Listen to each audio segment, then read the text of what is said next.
E aí, terceirão, tudo bem? Espero que vocês estejam bem, estejam se cuidando. Eu tenho um recadinho rapidão para vocês antes da gente começar a aula. Gente, vocês estão no caminho, né? Estão aí no final da trajetória escolar, né, da primeira fase, que é a escola do ensino básico, e vocês já estão se encaminhando para o Enem. Gente, é importante vocês estudarem com seriedade, principalmente nesse processo de distância.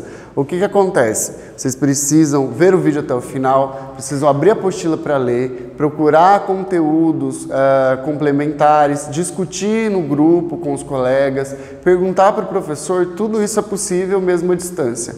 Isso que vai fazer vocês aprenderem, né, ou reforçam, né, o conhecimento que vocês estão adquirindo. Quando vocês forem fazer o Enem, não vai ter internet, não vai ter nada, você, com seu conhecimento, canetinha, e é isso, tá? Conseguiu, acertou, errou. Essa história de chute é muito raro, tá? Você tem um percentual muito baixo. Você pode conseguir passar, tirar uma boa nota chutando, só que assim, é 1% de chance. Não.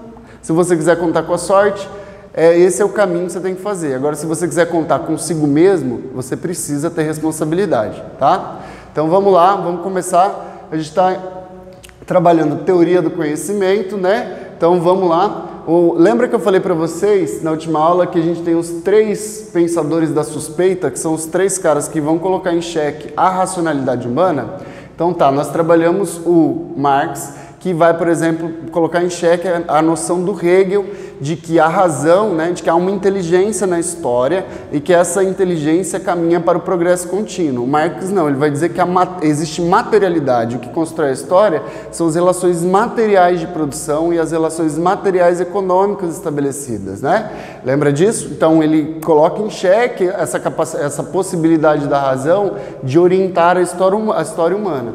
A gente vai ter o Nietzsche, que vai desconsiderar completamente o poder da razão na vida. Para ele, a vida, a razão é uma espécie de subproduto da vida, né, que vai criar sentido, criar palavras, mas ela é muito pequena, é um órgão muito pequeno, né, uma capacidade muito pequena para compreender todas as possibilidades da vida. Inclusive, pode nos prejudicar, né, fazendo a gente adoecer a vida, tendo uma noção negativa, por exemplo, de aspectos da vida como o sofrimento. Então ele é antirracionalista, também coloca em xeque a razão. E agora a gente vai ter o outro, que é o Freud, que vai colocar a razão em xeque de maneira muito mais intensa, tá? Então o Freud nasceu na Bielorrússia, se não me engano, e cresceu na Áustria e acabou morrendo na Inglaterra, tá? Ele foi um psiquiatra que estudou, que trabalhou em hospitais e tudo mais, e começou a se interessar, tá, por hipnose e também por uns casos de histeria. O que é histeria? Mulheres, por exemplo, isso acontecia mais em mulheres, que não tinham nenhum defeito na perna, mas não conseguiam andar. Não tinham nenhum defeito no olho e ficavam cegas, que eram cegueiras e sintomas psicológicos, né? Então, o que acontecia? Os médicos da época tratavam de um jeito como se a pessoa estivesse mentindo, fingindo aquilo, tá? Mas o Freud percebia que havia uma verdade naquilo e ele queria entender como é que isso acontecia. Ou seja, como é que uma pessoa saudável pode ter sintomas de doença, como é que uma pessoa que tem tudo para andar pode não conseguir andar, como é que uma pessoa que tem tudo para ver não consegue ver. Então ele começou a estudar a histeria a partir da hipnose, para tentar encontrar aí, tentar encontrar os caminhos que levam as pessoas a construírem esse tipo de situação psíquica, tá? E aí ele vai então começar a questionar essa ideia de que o consciente, ou seja, a consciência, ela é toda a realidade psíquica do humano.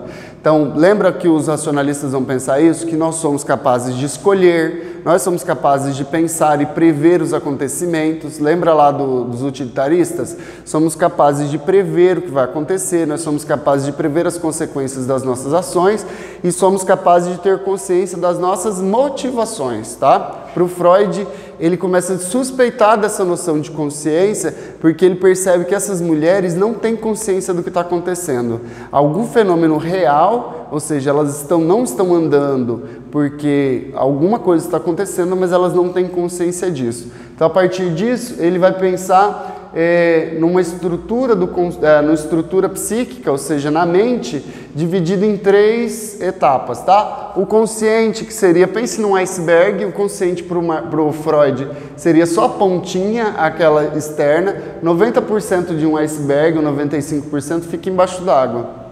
Então essa é a imagem comum utilizada para explicar o consciente e o inconsciente do Freud. A gente vai ter o pré-consciente, tá? E o inconsciente. O consciente é tudo isso que a gente faz. Por exemplo, agora vocês estão conscientes vendo o vídeo, prestando atenção no áudio, prestando atenção no professor, nos trejeitos do professor, sei lá, alguma coisa. Tudo aquilo que vocês estão atentos nesse exato momento é o consciente, certo? O pré-consciente é todas as coisas que vocês que estão esquecidos agora, mas que podem ser resgatados facilmente. O que você tomou no café da manhã, a aula de biologia que você teve ontem, o assunto que você teve ontem sobre qualquer tipo de coisa, o que aconteceu no começo da semana, como foi o seu domingo, por exemplo, está no seu pré-consciente, que estaria aqui, por exemplo, na base da água, tá? É logo abaixo do consciente, a gente vai ter isso que ele chama de pré-consciente. E isso aqui é a parte do inconsciente, que são coisas que a gente não tem acesso direto, tá? São coisas que estão escondidas por uma série de razões, por traumas, por uma série de coisas que estão dentro desse, nessa parte, tá?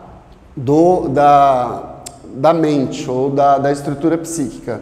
Então, o que acontece aqui? Veja bem, o inconsciente, juntando o inconsciente e o pré-inconsciente, é a maioria da vida psíquica. É isso que ele coloca em questão.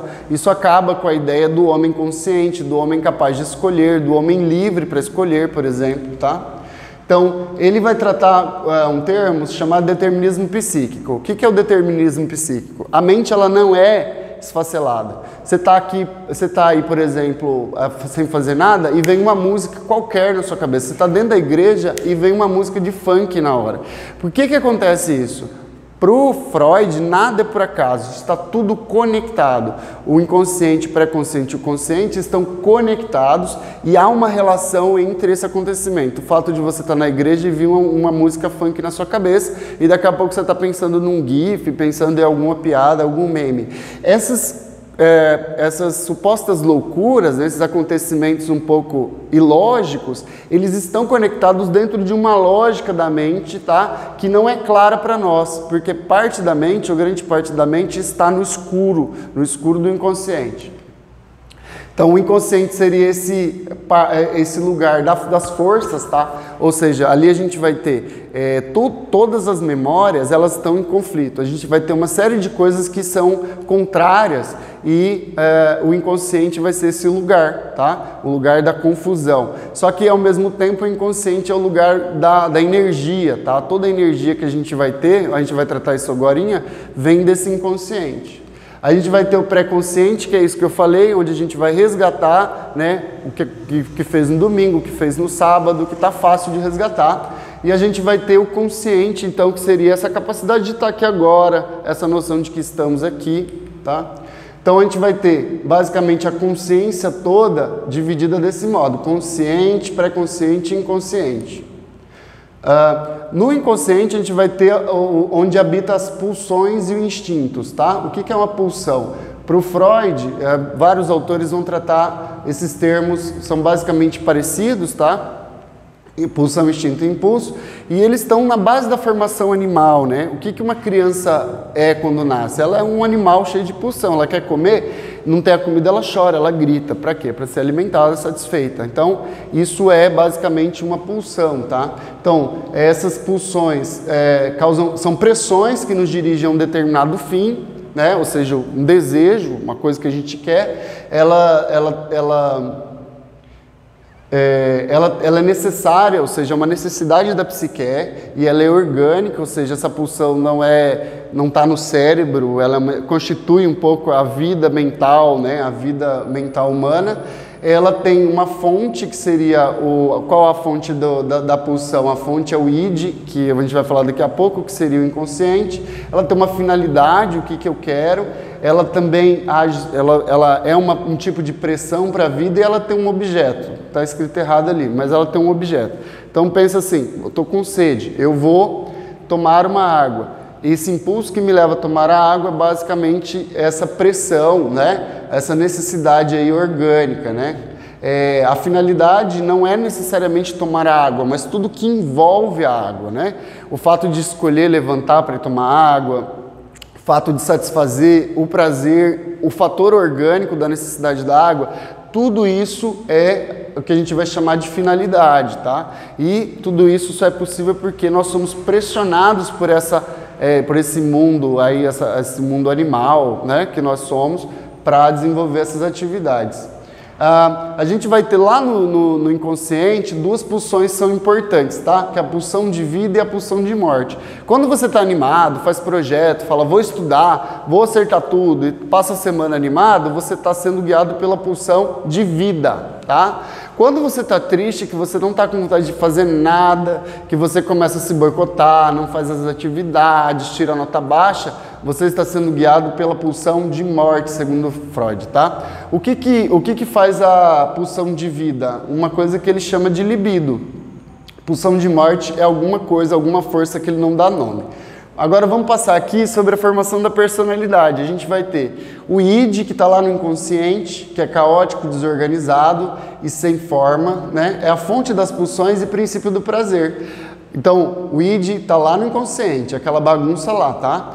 O ego é a consciência da sua própria identidade, ou seja, atende, né? Busca atender e aplacar as exigências do id, como, quando e se. É lógico e racional e princípio de realidade. Então, quando você é criança, está com fome, você grita, você berra, você esperneia. Quando você vai adquirindo consciência, vai crescendo, você começa a ver que não é apropriado, por exemplo, pedir alguma coisa para o pai no mercado, espernear. Se você tem 15 anos, você não vai fazer isso, né? Porque é inapropriado. Quem é que diz para você que é inapropriado? A sua noção, o seu princípio de realidade, que já é o ego. Você tem uma noção de si, você sabe que pode esperar, você sabe que não é tão urgente. O id é esse animal que fica, eu quero, eu quero, eu quero. O ego vai dizer, ó, não é hora, a gente pode fazer isso depois, tá? E basicamente, vamos pensar em 3 pessoas, mas não é assim que funciona, mas é a título de aprendizagem. Então, o ego é esse sujeito consciente que vai, né, dizer para o id, tudo tem hora e lugar. Tá? Se a gente vivesse em função do ego como as crianças, a gente faria tudo em qualquer lugar. Tá? Então, o consciente, ou o ego, é que vai dizer o que a gente vai fazer em cada lugar, tá bom? E a gente vai ter o superego, que é esse mundo dos julgamentos, dos valores e tradições aprendidos geralmente pelos pais, e principalmente pelos pais, tá? São os ideais nobres, vai desde os ideais nobres, o que é coragem, o que é valor, até culpa, tá? Então, o que é o superego? O superego é o mundo exterior que vai me reprimir. A criança, quando está na volição do id, quem reprime ela é o pai, é a mãe. Então ela reprime isso, porque ela não tem ainda o ego, né? Então o superego seria o pai. A mãe vai dizer, não pode fazer isso, você está fazendo errado, lá. Esse superego, ele vai existir a vida toda no mundo. E a gente absorve, tá? A gente traz esse superego para nós. A gente cria uma consciência moral a partir dos nãos que a gente ganha dos nossos pais. Então a gente começa a pensar o que é apropriado, o que não é, como é agir bem, o que não é agir bem, né? O que é agir mal, o que pode, o que não pode. Uma pessoa com superego muito avançado, ela, por exemplo, pode se tornar um religioso fanático que agride todo mundo, também não vive nada que seja legal da vida, etc. Uma pessoa sem superego vai virar uma pessoa sem noção. Então, nem 8 nem 80, o superego é importante, mas se você tiver ele muito exacerbado, você vai ser uma pessoa infeliz, né? Porque você vai ser completamente culpado, vai achar que qualquer coisa que você fizer vai te levar para o inferno, e se você não tiver nenhum superego, você vai ser uma pessoa que não vai conseguir se socializar, tá bom? No geral, isso aqui é uma maneira da gente entender. Esses 3 aspectos, eles estão interconectados na consciência, eles não estão soltos, tá? Então aqui a gente tem um quadro que mostra a conexão entre eles, consciente, pré-consciente e inconsciente, estão todos conectados, funcionam de maneira difícil até de entender, tá? E para o Freud, o que é importante a gente construir um ego saudável, tem que ser um ego mais independente, mais senhor de si e percepção apurada e ampliada. Como é que a gente consegue fazer isso? tendo noção do papel do id na nossa vida e tendo noção do superego, mas sempre pensando e ponderando a partir de um princípio de realidade que sou eu, o que eu quero, o que é melhor para mim, etc. Tá bom? É basicamente isso e façam suas atividades, fiquem bem, se cuidem. Até mais!